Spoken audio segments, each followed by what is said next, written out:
It's game day with the national championship on the line tonight. Here's why the Miami Hurricanes will beat the Indiana Hoosiers.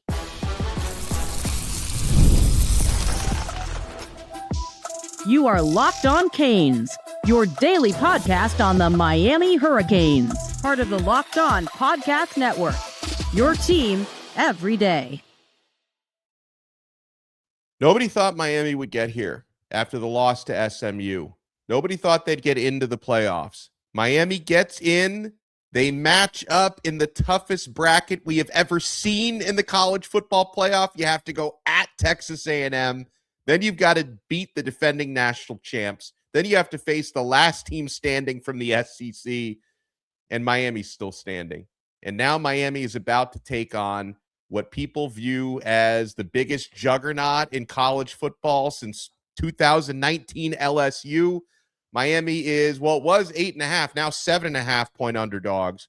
Very few people giving the Hurricanes a chance. We'll tell you why Miami's going to win. I am Alex Donno, University of Miami alumnus, co-host of Locked On ACC and host of Postgame on the Hurricanes Radio Network.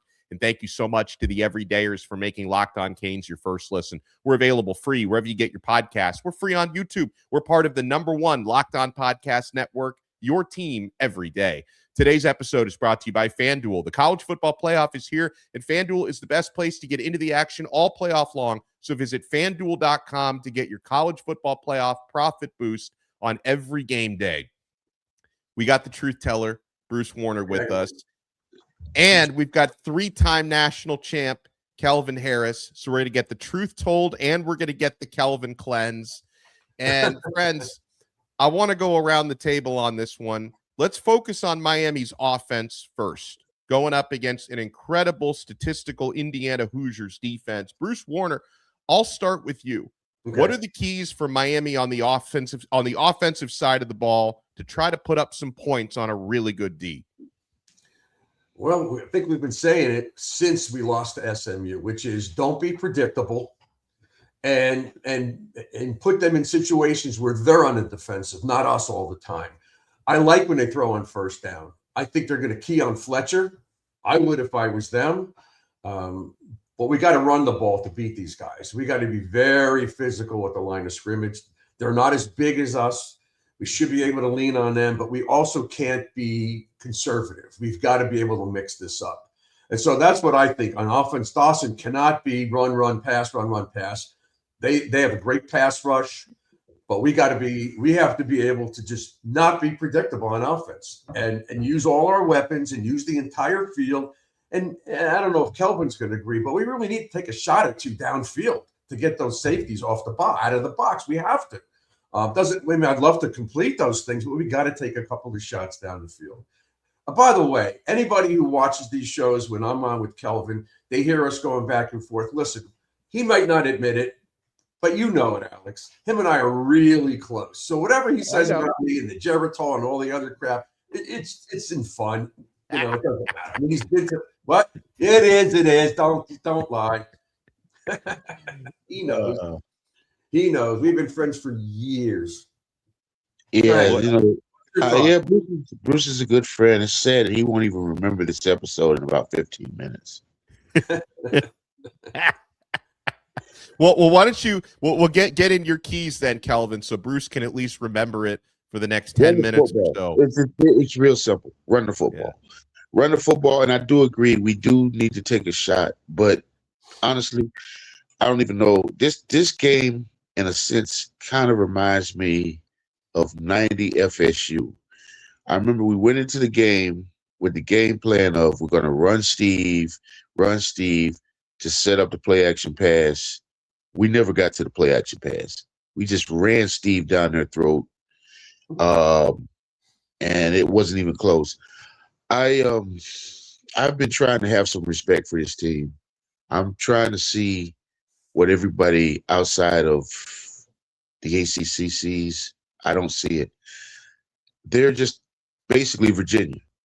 I mean, they're nothing special. If Ohio State had a field goal kicker, we'd be playing Ohio State. Oregon both times turned the ball over. And to be honest with you, this last game, Dante Moore just went right in the shell, sort of like how TJ Stroud did yesterday when he threw the pick. And he never recovered. But when I look at this team, I'll give you the best. If any of you people have any time, go to YouTube and watch Iowa, Indiana. It looks like an inter-squad scrimmage. They're the same team. It's just that Indiana's quarterback is better. They're a veteran team. They're technically sound, not very athletic. Are their receivers good? They're okay. Are they better than Ohio State's? No. Are they better than Florida's? No. Are they better than Florida State's? No. They're Virginia. And Kelvin, you look at their schedule, which is what Alex and I have done the last week or so. I mean, who did they really beat? They beat Ohio State by 3, right? No. Almost lost to Penn State. Ohio State beat Ohio State. Right. But they almost lost to Penn State. They won on a miracle touchdown pass. And the Iowa game was close. Penn State was close. And they're running up the score against crappy teams. That's Signetti. He likes to run up the score. Mario's I will say this. If they get you down, they're going to keep their foot on your neck. I'll give them that. Yeah. But we're a bad matchup for them. Because we're very, very, very physical. Very bad matchup for them. Yep. Well, you told us the other their tackles are not that offensive tackles are not that good. The right tackle, a bit of a problem. The right tackle is a victim. He should be on Law and Order Special Victims Unit. Well, we're going to get to the defense in a second, but sticking with the offense, and Mark Fletcher Jr. said he's ready for 50 carries if that's what's needed. Like he is ready to do whatever is necessary. And I feel, to add to what you guys were saying, Miami needs to consistently win on first down offensively. If you can pick up 5 yards on first down, you're going to put yourself in a great spot. What about key players? Like Kelvin, I'll go to you first and then Bruce. Any maybe under the radar guys, right? Outside of Carson Beck, Malachi Toney, important offensive players from Miami who can and should impact this game. CJ Daniels. Good one. Yeah, I expect him to come up big. And don't sleep on JoJo Trader. He's due.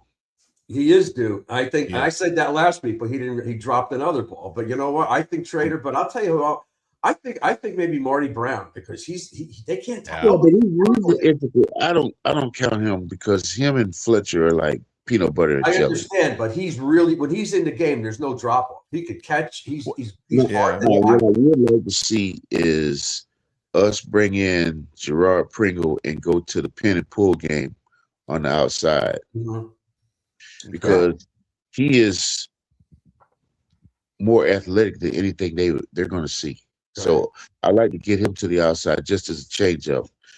But and actually, the person we really are sleeping on is Bauman, because it's funny he said that. I was going to say Luke or Gilbert may make a play in this game, and that would be pretty wild. Yeah, Luca's going to play some. That's confirmed. Because he got like, I think 14 snaps last week after Lofton got injured. So yeah, Gilbert's going to play. If he's the next guy up after Bauman. He's a big boy. Yeah. Yes, he is. Yeah. He's got a lot. Yeah, he's got a great catch rate. He's a big kid. We'll have to see that. Well, I want to get into Miami's defense when we come back, and you're going up against the Heisman Trophy winner. You're going up against a team that's been scoring a lot of points throughout this postseason. You want to keep it locked right here. I'm Alex Donno. We got the truth teller with us. We got the 3-time national champ Kelvin Harris with us, and we're only getting started on this brand new episode of Locked On Canes. My friends, this is your chance. The game tonight, you get a big playoff boost. The college football playoff is here. One final blowout tonight. FanDuel is giving all customers even more ways to get into the action, because right now, football playoff finale on this game day, FanDuel users get a profit boost waiting for them in the app. Here's what I love about it. You get to use that profit boost on the bets you already feel good about. If you're taking a shot on Miami as the underdog, you feel that upset coming, you can get your profit boost on the Canes. Or you can build a parlay around the players and the moments you think decide the game. Do you think CJ Daniels is going to be a guy who makes a difference tonight? You think Carson Beck is going to lead a game-winning touchdown drive? Build your parlay around that, and then you apply the profit boost and go after even bigger winnings. And when you win, FanDuel pays out instantly, which is perfect for playoff football. FanDuel is the best place to get into the action all playoff long, so visit FanDuel.com to get your college football playoff profit boost on every game day.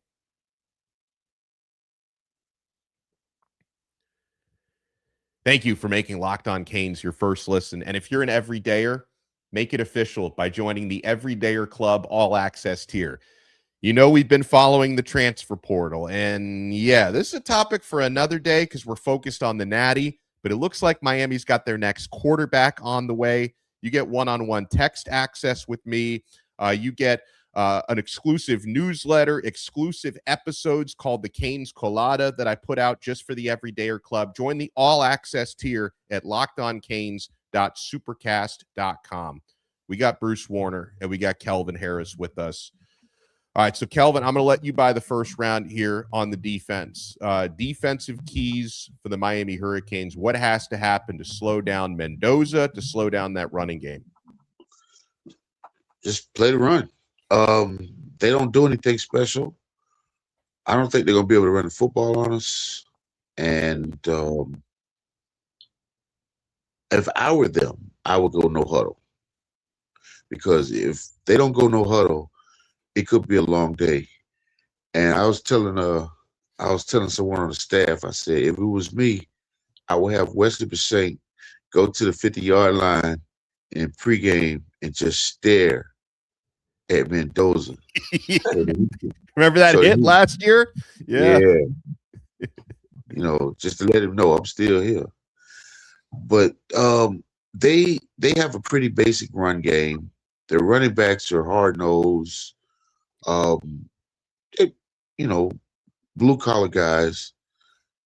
But their offensive line is pretty standard size between. They go 305 to 315. They're pretty technically sound. They don't overpower you. They beat you with good slip blocks. Couple they get to the second level on the linebackers.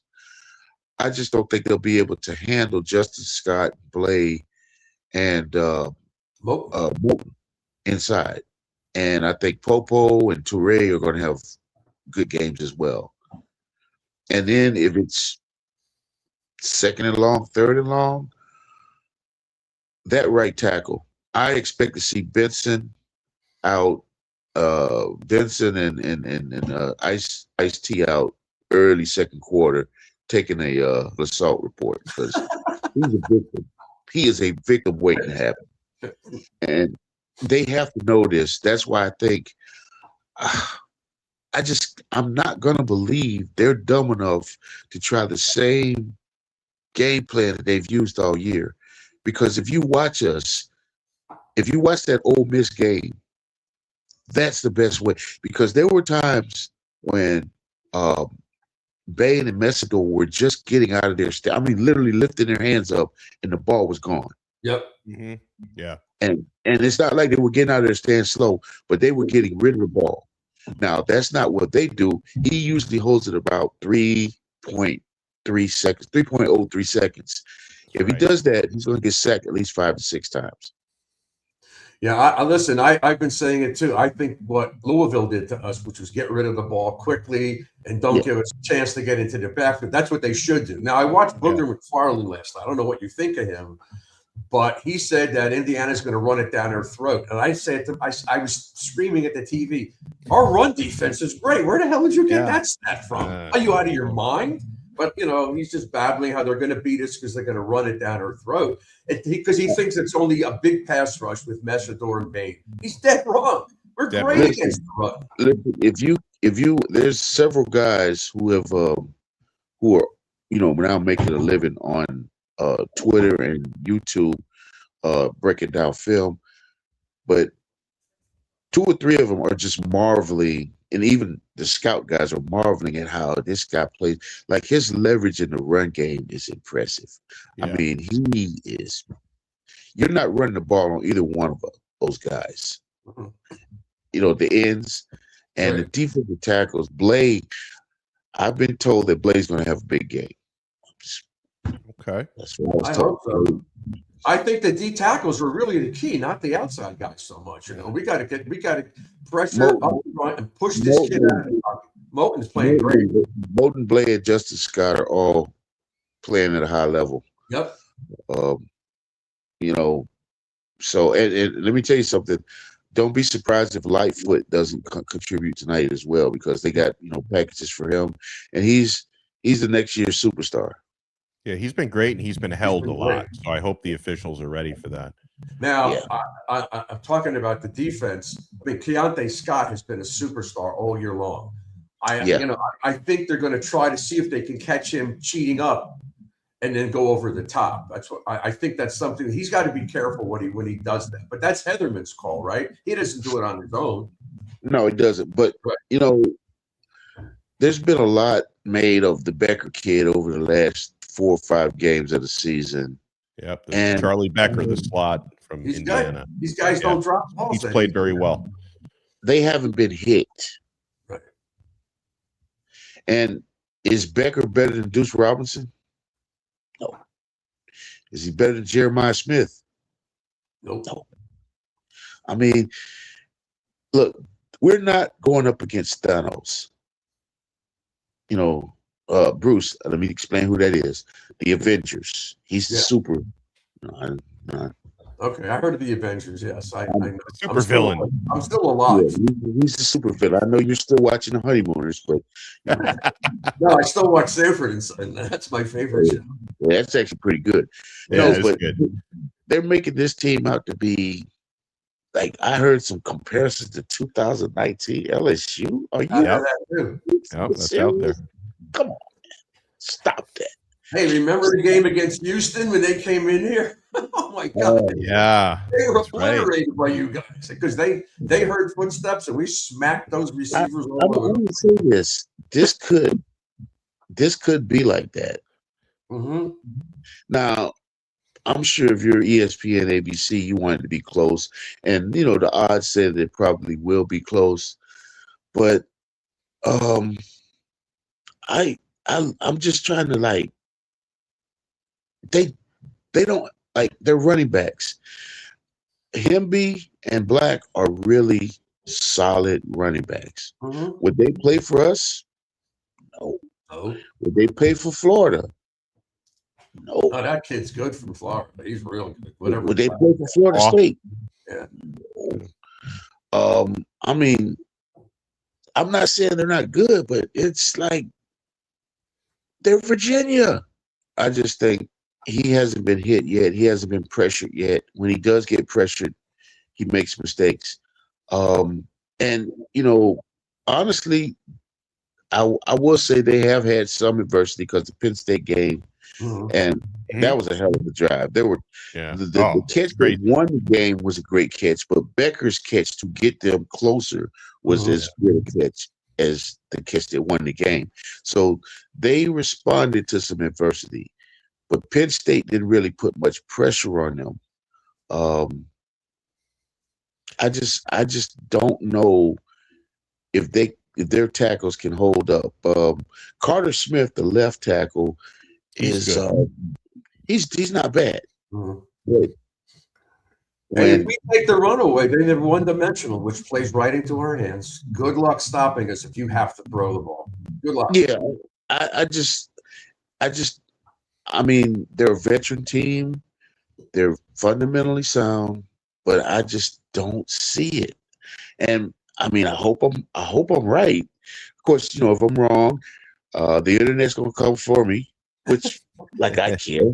Well, they'd be a bunch of turncoats because they were coming for you earlier in the year when you said Miami would get to the national championship, but then they came around. I've seen the way people man, I get all these comments like Kelvin was right all along, and of course, truth teller you as well with a lot of the stuff you've said. So they've come along now. The Ohio State people. They were just man, it was such crickets. Well, Ohio State still won't admit defeat. They said, "Well, if they keep saying they were robbed or whatever. Robbed of if we play you 10 times, we win 9 of them," is what they say. But I want to get to hold on, guys. I want to get to our predictions when we come back, and I also want to send a huge thank you to all the folks that came out to meet the truth teller on Saturday. You want to keep it locked right here. We're not done yet on this brand new episode of Locked On Canes. Guys, it is tax season. We're here, and tax season does not have to take over your life. This year, TurboTax is making it easier than ever to just hand things off and move on with your day. With TurboTax full service, you can have your taxes done for you by a trusted local expert start to finish without the stress or guesswork.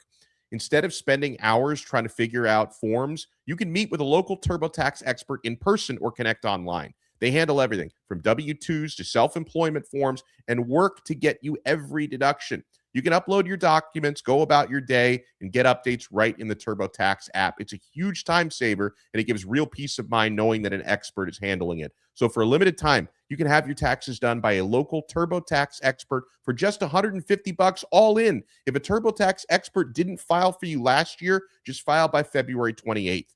Take taxes off your plate and get back to your life. Visit turbotax.com/local to book your appointment today. Thank you for making Locked On Canes your first listen. And before we get our predictions from Kelvin Harris and Bruce Warner and myself, Bruce, I know we both wanted to send a huge thank you to all the great everydayers and great Hurricanes fans that went out to meet us, to take pictures with us, especially the truth teller, and talk football with us. Also, huge thanks to Brad Tejeda and Gio Million, who stopped by at Caneswear on Saturday. Yeah. Did we have an awesome time or what? I didn't know what to expect. But when we got there at 11 o'clock, the inside of the store was mobbed with people. And yet Sheldon holding the door, letting people in because the line was way down the block. And it stayed like that for hours. Yeah, it was past the Spadas, the line. Yeah. And it was not just me. It was you. People know you. They know you more than me. You're on way more than I am. But yeah, I got a lot of, hey, there's the truth teller. There's the truth. A little 9-year-old boy comes up. Mommy, there's the truth teller. That was sign my hat and take pictures with it. It was unbelievable. That was wild. And it was great to see everybody out there. It was great to hear everybody supporting me. And don't worry about those goofballs who make those comments. They're just idiots, which I know they're idiots. I say that all the time. But no, it was great. It was so crowded in there that I didn't even get anything because too crowded. Yeah, I didn't want to wait in the line to pay. Not that I had to wait, but I'm just hoping we win tonight so I can go back in a couple of days and get national champions instead of national championship game stuff, Right. But it was great to see all you people. Love you all, and thanks for being out there for us. It was awesome. Right, and it definitely motivates us to do like more events in the future in terms of going out and meeting people because we don't do it often enough. But we want to do that, and we got to get Kelvin Harris out to the next one, Kelvin, because I know. Hey, Bruce, you don't want to do that. No, Bruce, I congratulations. A couple people posted, said they brought you some new teeth, and he's going to take you to Sicilian Oven and to try them out, and get a meatball. Has he taken you to Sicilian Oven yet? No, he lives up in Kentucky. No. I go with Debbie every Wednesday. Dude, it's Wine Wednesday. Oh wow! When are you coming back down? They want to see your sorry face. Hey, you go there with me all the time. Hey, there'll be a parade on Friday. I may be there for that. Okay, let me know. We'll all go. right. It was funny. I text Rudy. I said, Rudy, you need to start getting ready for the parade. Rudy's like, I don't want to jinx it. I don't want to talk about it. Yeah. I'm with Rudy on that. I don't want to jinx anything. Well, and let me. So before we get to Kelvin, who's already calling for the parade, but I want to get his score in a second. I want to go to now, Bruce. I've already put mine on record. I don't know what that noise is in the background. You know what that noise is? I hold on. I think it's. It's from. I'm going to mute Kelvin until we bring him back on. There's some noise going. He's like, where is that coming from? So, Bruce, I've already gone on record. Coming from his stomach. He's probably hungry. Look what time it is. He didn't eat free breakfast. I'm going 23-20 Miami. I've gone on record already a few times this week. What's your final score, Bruce? And then I'll get to Kelvin. I was going to think somewhere in that, and I don't think it's going to be a high-scoring game. But for some historical reason, and in Bernie Kosar, I want him to win for him. I'm going to say 30. I'm going to say 31-30 Miami, which brings back a lot of memories. High scoring. I don't think it's going to be that score, but I'm saying it in honor of Bernie. 31. In honor of Bernie. Why not? All right, Kelvin, what do you got? Final score.